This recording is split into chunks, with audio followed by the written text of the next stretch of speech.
ရက်ကွက်ထဲမှာအမြဲပိုကြတတ်တဲ့သူ့အဖေဟာလူငယ်လေးတယောက်ရှိမှဒူးထောက်ပြီးအတနာခံနေရတာကိုထူးဆန်းစွာမြင်လိုက်ရပါတယ်။အဲ့ဒီလူငယ်လေးကဘလောက်ပဲစော်ကားနေပါစေသူ့အဖေကတော့ငိုယိုပြီးတောင်းပန်နေရှာပါတယ်။အဲ့ဒီလူငယ်လေးဟာတကယ်တော့ရှေ့နေချုပ်တယောက်ဖြစ်ပါတယ်။ဒီမြင်ကွင်းကဘန်ဒိုကိုပြောင်းလဲစေခဲ့ပါတယ်။အရင်ကတော့ရန်ပွဲတွေမှာအနိုင်ရရင်လောကကြီးမှာဘယင်ဖြစ်မယ်လို့သူထင်ခဲ့ပေမဲ့လက်တွေ့လောကမှာတော့သူအမြဲတမ်းအနိုင်ကျင့်ခဲ့တဲ့စာချပိုးတွေဒါတကယ်အာဏာရှင်တွေဖြစ်နေကြတာကိုသူသဘောပေါက်သွားခဲ့ပါတယ်။အဲ့ဒီနေ့ကစပြီးဘန်ဒိုဟာအသေးအတန်စာချက်ပြီးရှေ့နေချုပ်ဖြစ်အောင်လုပ်မယ်လို့တစ္ဆာဆိုခဲ့ပါတယ်။ဒါပေမဲ့သူ့ရဲ့စိတ်ဓာတ်က1မိနစ်တောင်မခံပဲအိပ်ပျော်သွားခဲ့ပါတယ်။ရန်ပွဲတွေရှိမှသာသူကစိတ်ဓာတ်တက်ကြွတာကြောင့်လမ်းဘေးရန်ပွဲတွေကိုသူ့ရဲ့ကိုယ်ပိုင်စာချက်ခန်းအဖြစ်ပြောင်းလဲပစ်လိုက်ပါတယ်။ဒီလိုနဲ့လက်ပတ်စာမှုပွဲမှာတော့ဘန်ဒိုဟာအဆင့်53ကနေအဆင့်12အထိထိုးတက်သွားပါတယ်။ဆရာဖြစ်သူကအံ့ဩသွားပေမဲ့ချီးကျူးမဲ့အစားသူ့လက်ပတ်နာရီကိုချွတ်လိုက်ပါတယ်။ဘန်ဒိုခိုးချတယ်လို့ထင်နေတာကြောင့်ဆရာကသူ့ကိုပညာပေးဖို့ပြင်လိုက်တာပါ။ဒါပေမဲ့တဒန်းလုံးရဲ့ရှေ့မှာတင်ဘန်ဒိုကစာမှုပွဲကိုပြန်ဖြေပြပြီးသူဟာတကယ်ပါရမီရှင်ဆိုတာတက်တည်ပြခဲ့ပါတယ်။ဘွဲရတဲ့အချိန်မှာတော့သူဟာနာမည်ကြီးဆိုးမျိုးသားတက္ကသိုလ်ရဲ့ဥပဒေကျောင်းမှာပါတက်ရောက်ခွင့်ရခဲ့ပါတယ်။နောက်ဆုံးမှာတော့ဘန်ဒိုဟာရှေ့နေချုပ်လောကရဲ့အထက်တန်းလွှာစီးရင်ထဲဝင်ရောက်နိုင်ခဲ့ပါတယ်။သူ့ရဲ့အဆင့်တန်းကြောင့်ပဲချမ်းသာတဲ့မိသားစုကအလှပကေအမွေခံသမီးလေးနဲ့ဆုံတွေ့ခွင့်ရခဲ့ပါတယ်။ဘန်ဒိုရဲ့ပထမဆုံးအလုပ်ဆင်းတဲ့နေ့မှာရောက်ခမဖြစ်သူကစိန်ခံပြိုင်ကားတစ်စီးလက်ဆောင်ပေးခဲ့ပါတယ်။ဒီနေ့မှာတော့ဘန်ဒိုရဲ့ဘဝကိုပြောင်းလဲပေးမဲ့အမှုတစ်ခုရောက်လာခဲ့ပါတယ်။ကာယဆရာတယောက်ကသူ့တပည့်မလေးကိုလိမ်ပိုင်းဆိုင်ရာစော်ကားခဲ့တဲ့အမှုပါတရားမျှတမှုအတွက်အလွယ်လေးအနိုင်ရမယ့်အမှုလို့ထင်ရပေမဲ့တိတ်တိတ်ဆိတ်ဆိတ်နဲ့အမှုပိတ်ဖို့ထိဖြစ်လာခဲ့ပါတယ်။အဲ့ဒီဆရာရဲ့အဖေဟာလွတ်တော်အမတ်တယောက်ဖြစ်နေပါတယ်။ဘန်ဒိုရှိမှအဲ့ဒီဆရာဟာသူ့အဖေရဲ့အရှိန်အဝါကိုအားကိုးပြီးဘန်ဒိုနဲ့တန်းတူလိုဆက်ဆံရုံတင်မကပဲသူတို့ရဲ့ရုပ်ညံ့တဲ့လူနေမှုပုံစံတွေကိုပါဝင်ခဲ့ဖို့ဘန်ဒိုကိုပေါ်တင်ဖိတ်ခေါ်ခဲ့ပါတယ်။ဘန်ဒိုကတော့အရန်ကိုဒေါသထွက်သွားပြီး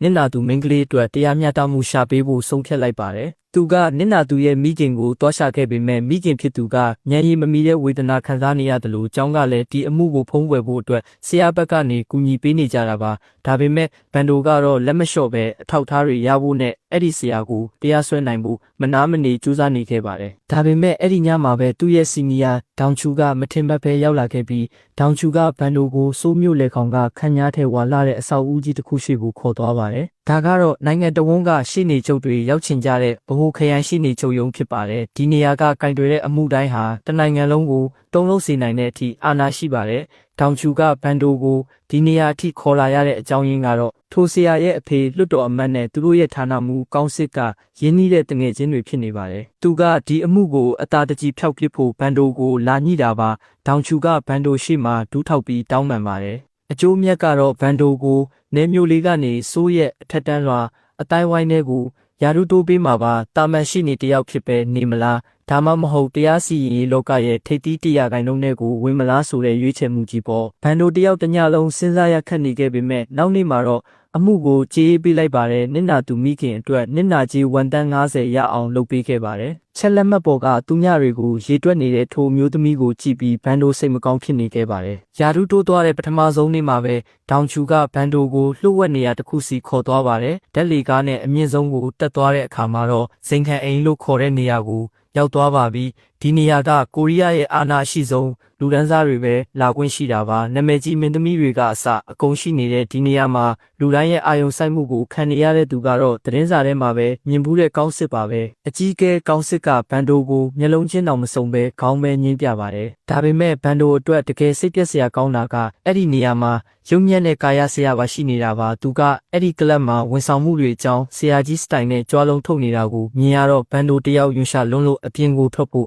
့စူးစမ်းပေမဲ့ကောင်းစစ်ကသူ့စီကိုအရက်ခွက်နဲ့လှမ်းပစ်လိုက်ပါတယ်ကောင်းစစ်ကဘန်ဒိုကိုလာထိုးပြီးလှောင်ပြောင်ပါတော့တယ်မင်းကဒီလိုနှိမ့်ကြတဲ့နေရာမှာပဲနေဖို့တဘဝလုံးစာချက်ခဲ့တာလားမာနတွေကိုဘေးဖယ်ပြီးမင်းနဲ့တန်တဲ့အထက်တန်းလွှာနေရာကိုတက်ခဲ့ဆန်းလို့ပြောလိုက်ပါတယ်အဲ့ဒီညမှာပဲဘန်ဒိုဟာသူကိုယ်တိုင်ထောင်ထဲပို့မယ်လို့ဆုံးဖြတ်ထားတဲ့တရက်ခန့်နဲ့အတူအရက်တောက်ပြီးပျော်ပါခဲ့ရပါတယ်အဲ့ညမှာပဲဘန်ဒိုကအာနာရဲ့အထွတ်ထိပ်ကိုရောက်အောင်သွားဖို့ဆုံးဖြတ်ခဲ့ပါတယ်သူတို့အပြန်မှာကောင်းစစ်ကိုလိုက်ပို့နေတော့အဲ့ဒီဆရာကဘန်ဒိုကိုလာနောက်ဆက်ပြန်ပါတယ်သူ့ရဲ့ရိုင်းဆိုင်တဲ့စကားတွေကြောင့်ဘန်ဒိုသီးမခံနိုင်တော့တဲ့အချိန်မှာပဲအရေးတစ်ခုကအရင်ဦးအောင်လှုပ်ရှားလိုက်ပြီးအဲ့ဒီဆရာကို မြေပြင်ပေါ်လဲကျသွားအောင်လုပ်လိုက်ပါတယ်။အဲ့ဒီလူလှည့်ကြည့်လိုက်တဲ့အခါမှာတော့ဘန်ဒိုရဲ့အတိတ်ကပုံရိပ်တွေပြန်ပေါ်လာပါတယ်။သူကတော့ဘန်ဒိုရဲ့အထက်တန်းကျောင်းကတငယ်ချင်းဒူရဲပဲဖြစ်ပါတယ်။ဒါပေမဲ့အခုချိန်မှာတော့သူတို့ရဲ့လမ်းကြောင်းတွေကလုံးဝကိုကွဲပြားနေပါပြီ။ဘန်ဒိုကအစိုးရဝန်ထမ်းတစ်ယောက်ဖြစ်ဖို့စူးစမ်းနေချိန်မှာဒူရဲကတော့လူမိုက်ကိုင်းဖြစ်တဲ့တောခွေးများအဖွဲ့ထဲကိုဝင်ခဲ့ပါတယ်။သူ့ရဲ့တိုက်ခိုက်ရေးစွမ်းရည်နဲ့ရက်စက်မှုတွေကြောင့်ဂိုင်းစတာရဲ့လက်ယုံတဆူဖြစ်လာခဲ့တာပါ။ကောင်းစစ်ဟာသူ့ရဲ့နိုင်ငံရေးပြိုင်ဘက်တွေကိုစနစ်တကျရှင်းထုတ်ဖို့အတွက်ဒီတောခွေးကိုင်းကိုအသုံးချနေတာပါ။ဒီကိုင်းဟာအလင်းထဲမှာလှုပ်လို့မရတဲ့အညစ်အကြေးမှန်သမျှကိုလက်ရှင်းပေးရတဲ့ကောင်းစစ်ရဲ့ကိုယ်ပိုင်အဖွဲ့ဖြစ်လာခဲ့ပါတယ်။ကောင်းစစ်အတွက်ဒူရဲအဖေကအရေးတစ်ခုလိုဖြစ်ပေးတယ်လို့မျိုးဒူရဲကလည်းဘန်ဒိုအတွက်ရုံးခန်းထဲမှာဖြည့်ရှင်းလို့မရတဲ့ညစ်ပတ်တဲ့ကိစ္စမှန်သမျှကိုသူ့လုပ်ပေးဖို့ပြောခဲ့ပါတယ်။ထိုအချိန်ကစပြီးကောင်းစစ်နဲ့ကတ်နေသမျှဘန်ဒိုကိုဘယ်သူမှမထီရဲတော့ပါဘူး။ဘီလီယံနာတရေကြီးတွေကအစအစင်းမြင့်အရာရှိတွေအစုံသူတို့ရှေ့ရောက်ရင်ဖနှက်ချွရမတက်ကြောက်နေကြရပါတယ်။ဘန်ဒိုရဲ့ကိုယ်ပိုင်ဘဝကလည်းအဆင့်တန်းတွေအကြီးအကျယ်မြင့်တက်လာခဲ့ပါတယ်။ရောက်ခမအိမ်မှာလည်းဘန်ဒိုဟာအနှိမ်ခံသမတ်ဘဝကနေအဖိုးတန်သားရတနာဖြစ်လာခဲ့ပါတယ်။သူ့အဖေနဲ့ညီမဖြစ်သူကလည်းဘန်ဒိုနာမည်ကိုတုံးပြီးအကြီးစားစီမံကိန်းတွေကိုလက်ဝဲကြီးအုပ်လာကြပါတယ်။သမရရွေးကောက်ပွဲရောက်လာတဲ့အခါရှေ့နေဘန်ဒိုအတွက်အထီးရှားဆုံးအချိန်ဖြစ်လာပါတယ်။ရှေ့နေဘန်ဒိုတယောက်ဘလို့အလှည့်အပြောင်းတွေဖြစ်လာမလဲ။ဒီဇာတ်ကားနာမည်ကတော့2010ခွင်ကထွက်ရှိခဲ့တဲ့ The King ပဲဖြစ်ပါတယ်။